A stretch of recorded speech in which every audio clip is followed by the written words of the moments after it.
Assalamualaikum warahmatullahi wabarakatuh. Kami dari kelompok 4 akan mempresentasikan mengenai perjanjian bernama. Yang pertama, kelompok saya ada saya sendiri, Alia Nabila dengan nomor NIM 108 dan partner saya. Lalu saya Anissa Fitria Rafa dengan NIM 029 dilanjutkan dengan partner saya.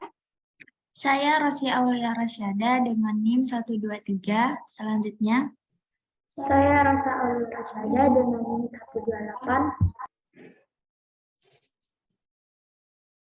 Lalu definisi perjanjian bernama itu atau yang biasa disebut dengan nominat adalah perjanjian yang sudah diatur dalam KUHP dan diberi nama oleh pembentuk undang-undang karena paling banyak digunakan dalam kehidupan sehari-hari. Di mana perjanjian penitipan barang itu sudah sesuai pada buku ketiga KUH Perdata yang dimana berisi mengenai tentang perjanjian yang terjadi apabila seseorang tersebut menerima barang dari orang lain dengan janji untuk menyimpannya dan kemudian mengembalikannya dalam keadaan yang sama. Lalu dasar hukum yang mengikat dari perjanjian penitipan barang itu diatur dalam buku 3 KUH Perdata pasal 1694 sampai 1739 tentang penitipan barang. Lalu kapan sih perjanjian itu terjadi? Perjanjian itu dapat terjadi apabila seseorang tersebut menerima sesuatu barang dari seseorang lain dengan syarat bahwa ia akan menyimpannya dan mengembalikannya dalam wujud asalnya. Lalu penitipan barang sendiri adalah perjanjian real. Artinya bahwasannya dia bisa terjadi apabila dilakukannya dengan perbuatan yang nyata, yaitu diserahkan kembali barang yang dititipkan. Lalu penitipan itu belum terlaksana selainnya dengan penyerahan barang secara sungguh-sungguh secara dipersangkakan. Selanjutnya ada macam-macam perjanjian penitipan barang. Jadi perjanjian penitipan barang itu ada dua, yaitu penitipan yang sejati sama sekwestrasi. Nah, penitipan yang sejati itu diatur dalam pasal 1 Jadi penitipan yang sejati itu diatur dalam pasal 1696 sampai 1729. Lalu untuk sekwestrasi itu diatur dalam pasal 1730 sampai 139.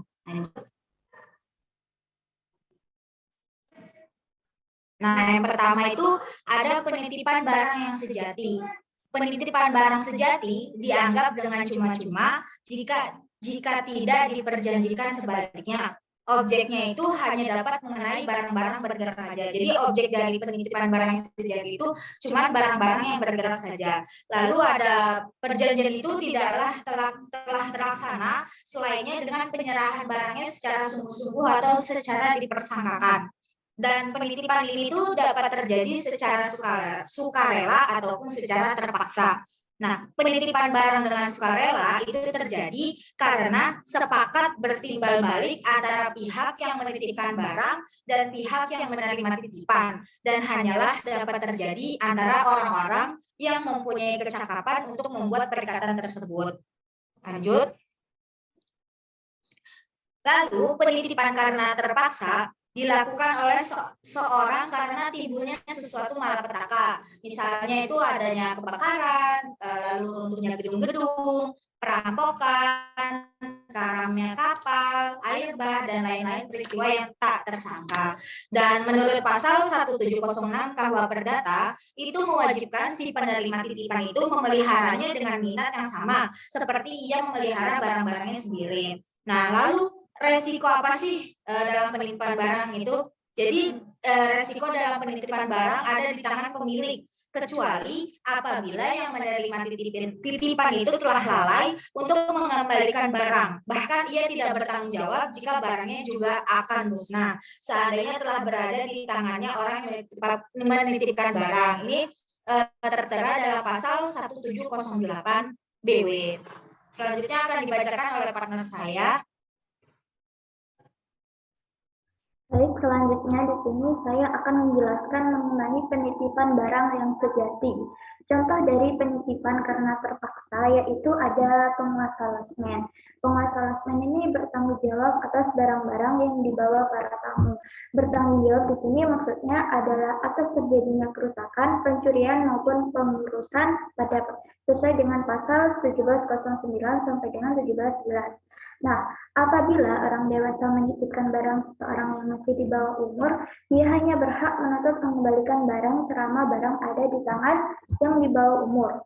Atau jika barang tidak lagi di tangannya, berhak menuntut kerugian sekedar yang di bawah umur telah memperoleh manfaat dari barang tersebut sesuai dengan pasal 1702. Dalam penitipan si penerima barang tidak diperbolehkan memakai barang yang dititipkan tanpa izin orang yang menitipkan dan wajib mengembalikan barang yang sama sesuai waktu yang telah diperjanjikan atau ketika diminta oleh pemiliknya. Nah, kapan sih perjanjian itu berakhir? Perjanjian itu berakhir apabila barang yang dititipkan itu telah dikembalikan pada pemiliknya dan segala kewajiban si penerima titipan berhenti jika ia mengetahui dan dapat membuktikan bahwa ia sendiri adalah pemilik barang yang dititipkan itu. Orang yang menitipkan barang diwajibkan mengganti kepada si penerima titipan segala biaya yang telah dikeluarkan dan si penerima titipan berhak menahan barangnya sampai si penitip barang melunasi apa yang seharusnya dilunasi. Selanjutnya akan dijelaskan oleh teman saya. Baik, selanjutnya saya akan menjelaskan tentang sekestrasi. Sekestrasi adalah penitipan barang tentang mana ada perselisihan pihak ketiga yang mengingatkan diri untuk perselisihan setelah perselisihan itu diputus, mengembalikan barang itu kepada siapa yang akan dinyatakan berhak beserta hasil-hasilnya. Sekretasi ada yang terjadi dengan perjanjian dan ada pula yang dilakukan atas perintah hakim. Objeknya dapat berupa benda bergerak maupun benda tidak bergerak. Sekretasi terjadi dengan perjanjian. Apabila barang yang menjadi sengketa diserahkan kepada seorang pihak ketiga oleh satu orang atau lebih secara sukarela.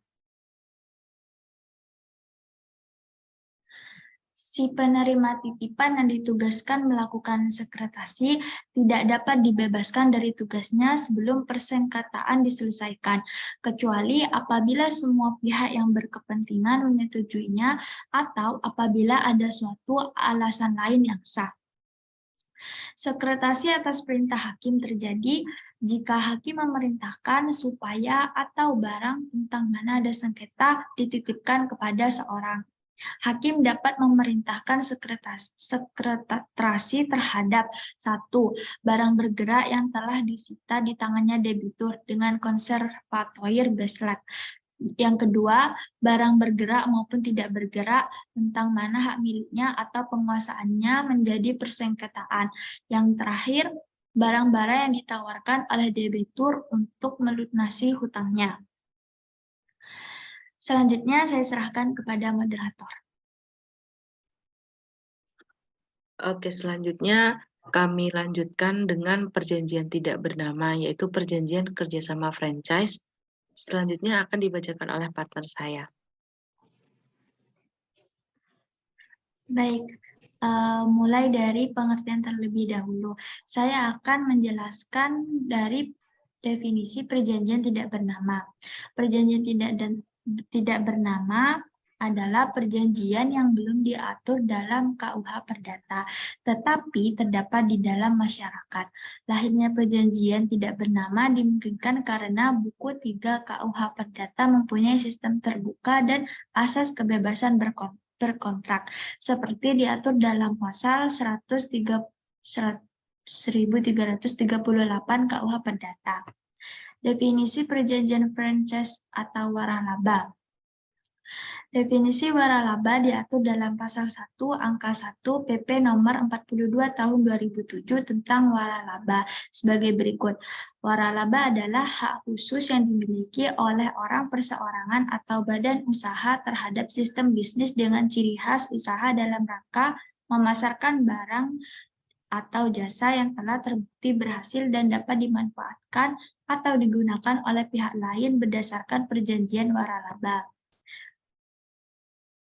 Mengutip juga dari Peraturan Menteri Perdagangan Nomor 71 Tahun 2019 tentang penyelenggaraan waralaba, perjanjian waralaba adalah perjanjian tertulis antara pemberi waralaba dengan penerima waralaba atau pemberi waralaba lanjutan dengan penerima waralaba lanjutan. Selanjutnya akan dijelaskan oleh rekan saya. Oke, terima kasih Rosi. Selanjutnya saya akan menjelaskan mengenai dasar hukum. Apa sih dasar hukum dalam perjanjian tidak bernama ini, terutama dalam franchise? Dasar hukumnya yang pertama diatur dalam Undang-Undang Nomor 40 Tahun 2007 tentang perseroan terbatas, yang kedua tentang Peraturan Pemerintah Nomor 42 Tahun 2007 tentang waralaba, yang ketiga Peraturan Menteri Perdagangan Nomor 71 Tahun 2019 tentang penyelenggaraan waralaba. Lalu kapan sih dimulainya perjanjian franchise atau waralaba ini? Nah, franchise itu lahirnya terlebih dahulu dilakukan perundingan antara pihak franchise dan franchisor. Pada umumnya, franchise biasanya terlebih dahulu menghubungi pihak franchisor untuk mengutarakan keinginannya, yaitu untuk membuka perusahaan franchise di bawah merek franchisor atau pada suatu daerah tertentu. Nah, tetapi ada juga yang dilakukan terlebih dahulu oleh pihak franchisor menawarkan biasanya kepada calon franchise. Lalu, dalam menanggapi permohonan daripada pihak calon franchise itu, maka pihak franchisor akan mengadakan survei ke tempat atau lokasi atau letak di mana bisnis franchisor itu akan dilaksanakan. Setelah meninjau lokasi yang akan dilakukan oleh franchisor, maka agar proses perjanjian itu berjalan dengan lancar, franchisor akan memberikan syarat-syarat yang baku untuk pihak franchisor untuk menyampaikan semua informasi atau keterangan yang tertulis yang berhubungan erat, baik itu dengan perusahaan ataupun kepada calon franchise, sehingga calon franchise tersebut bisa mempertimbangkan apakah ia benar-benar akan membuat perjanjian franchise tersebut. Lalu berikutnya akan dijelaskan oleh rekan saya.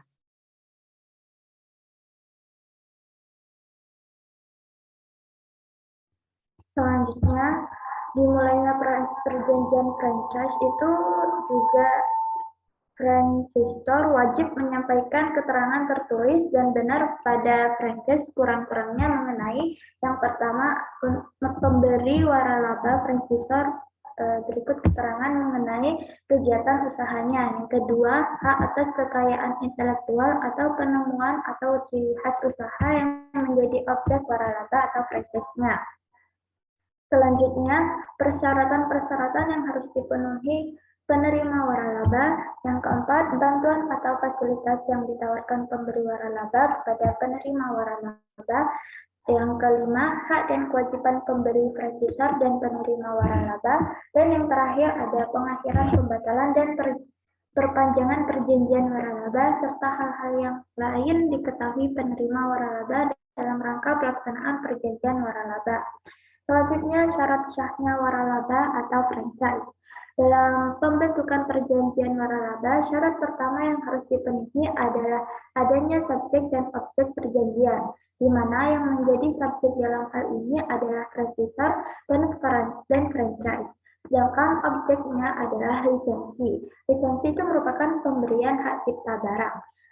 Syarat sahnya perjanjian waralaba antara pemberi waralaba dengan penerima waralaba harus memenuhi ketentuan dalam pasal 1320 KUH Perdata sebagai berikut, yaitu yang pertama adanya kesepakatan, isi atau klausa perjanjian, yang kedua umur para pihak sudah mencapai 18 tahun atau sudah pernah melakukan perkawinan, yang ketiga mengenai hal tertentu dalam hal ini mengenai waralaba, yang keempat satu klausa yang halal tidak bertentangan dengan undang-undang kesusilaan atau ketertiban umum. Selanjutnya akan dilanjutkan oleh teman saya. Lalu berdasarkan pasal 5 PP 42 tahun 2007 perjanjian waralaba surat perjanjian waralaba yang benar memiliki kriteria tertentu, yaitu memuat beberapa poin-poin seperti berikut ini. 1. Nama dan alamat para pihak, lalu jenis hak kekayaan intelektual, ketiga kegiatan usaha, 4 hak dan kewajiban para pihak, 5. Bantuan, fasilitas, bimbingan operasional, pelatihan, dan pemasaran yang diberikan pemberi waralaba kepada penerima waralaba, lalu 6 wilayah usaha, 7 jangka waktu perjanjian, 8 tata cara pembayaran imbalan, 9 kepemilikan, perubahan kepemilikan dan hak ahli waris, 10 penyelesaian sengketa, dan 11 tata cara perpanjangan, pengakhiran, dan pemutusan perjanjian. Selanjutnya, perjanjian ini kapan sih perjanjian franchise ini berakhir? Nah, perjanjian ini berakhir jika berhentinya perjanjian franchise tersebut terjadi apabila surat pengakhiran perjanjian yang diterima oleh penerima waralaba telah memenuhi persyaratan perjanjian.